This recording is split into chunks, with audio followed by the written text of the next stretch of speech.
वो कभी थी, अब वही सब कुछ है। मेरा वो बस घर की कोई थी, कभी बहू, कभी माँ, कभी बीवी। लेकिन मेरा वो कहीं पीछे छूट गई थी। उम्र 47, जिंदगी अब दस्तक नहीं देती थी, बस आदत बनकर चलती जाती थी। हर दिन वही था, गुड़गांव के एक फ्लैट की बालकनी में सुबह की चाय पकड़े वो रोज सूरज को उसी तरह देखती थी जैसे कोई पुराना जान पहचान वाला, जिसे अब पहचानने में भी रुचि न रही हो। नीचे स्कूल वैन का हॉर्न बजता, बच्चों के लंच बॉक्स, पति का ऑफिस बैग, मेड के पीछे की हड़बड़ाहट, और फिर सब चुप। मीरा अकेली रह जाती थी अपने ही घर में। कभी she used to write, notebooks भरी थी कॉलेज में। She had a voice. अब बस एको था। हर किसी को कुछ ना कुछ चाहिए था मीरा से, पर कभी किसी ने पूछा नहीं, तुम्हें क्या चाहिए? आवाज जो दबी रही। एक बार स्कूल में पीटीएम से लौटते हुए उसका बेटा कैजुअली बोला, mom you don't even work, what do you know about pressure? Meera हंसी, पर उस हंसी में एक झंझनाहट थी। वर्क, सालों की unpaid labour, running the house like a quiet CEO, सब अदृश्य। वो एक इनविजिबल वर्कर बन चुकी थी। टूटने का पहला एहसास वो रात सब सो चुके थे। मीरा अपनी अलमारी में पुरानी साड़ियों की तह ठीक कर रही थी। एक छोटी डायरी गिरी, कॉलेज के दिनों की। उसके अंदर एक येलोड पेपर, उसने कभी creative art studio for women at home का आइडिया लिखा था। उस पल कुछ भीतर से टूटा, और उसी टूटेपन में एक हल्की सी रोशनी थी। फिर से शुरुआत। खुद से अगले दिन मीरा ने किताबों की एक पुरानी अलमारी खोली और अपने कॉलेज नोट्स बाहर निकाले। रसोई की चुप्पी में उसने धीरे धीरे स्केच बनाना शुरू की। उसने स्क्रैप से आर्ट पीसेस बनाना शुरू की। न्यूज़पेपर के रोल, टूटी बिंदियां, बचे हुए कपड़े, सब में लाइफ भर दी। Start small from with in.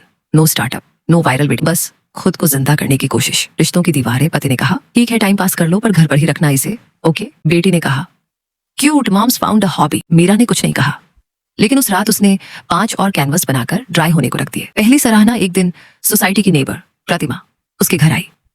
Meera, ये आपने बनाया है?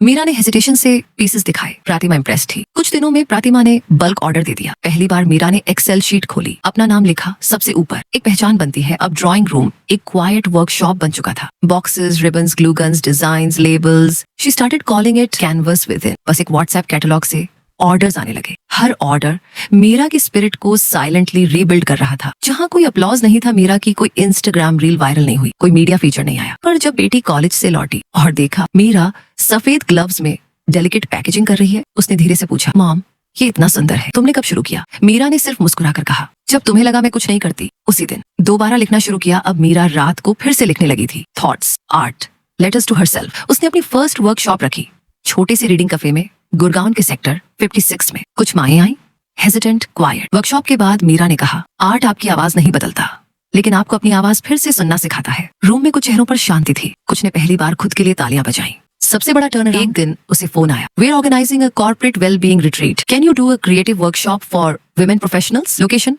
वही कंपनी जहां उसके पति सीनियर एग्जीक्यूटिव थे। वो सेमिनार हॉल में खड़ी थी। ऑडियंस में उसका पति, बेटी और सन इन लॉ भी थे। उसने कहा, मैंने नया कुछ नहीं किया, बस जो मैं हमेशा थी उसे फिर से देख लिया। स्टैंडिंग ओवेशन मिला। पति की आंखें भीगी थीं। मीरा अब भी उसी घर में थी, पर अब हर कमरे में उसका नाम था। वो कोने की टेबल अब उसकी आर्ट स्टेशन थी। वो चुप्पी वाली बालकनी अब उसका थिंकिंग स्पेस बन गई थी। रात को बेटी उसके पास आई और पूछा, mom when did you become so complete? Meera ने जवाब दिया, मैं हमेशा से थी, बस अब तुम सबने देखना शुरू किया है। शी इवोल्यूशन मीरा कोई नई नहीं थी, वो वही थी जो कभी थी, पर अब वही सब कुछ है। नो क्राउड, नो स्पॉटलाइट, बस एक रिक्लेम्ड आइडेंटिटी एक उम्र के बाद। क्योंकि she evolution begins the moment a woman finally sees herself again.